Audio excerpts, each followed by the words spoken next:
I bought a few herbs for a herb garden that I wanted, but it's literally just sitting on my cat bed in my bedroom. So today I'm going to build a shelf so that I can keep it in my kitchen. I started out with a piece of white oak and some scrap walnut. The white oak is going to be the shelf, and the walnut is going to be the bracket that holds up the shelf. Cutting the shelf was pretty straightforward. I just cut it to the length and depth that it needed to be to fit in my window.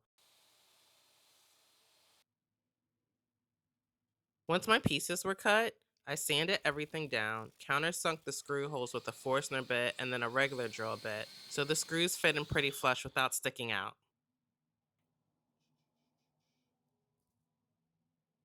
Then it was time to glue the bracket. I used some blue tape to kind of hold it in place and then was able to come back and clamp it up.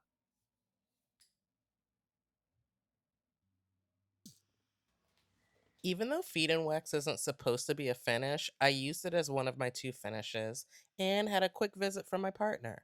You don't think I'm a nice young lady? No, I think you were her. You can tell from my reaction that I am completely used to this type of treatment.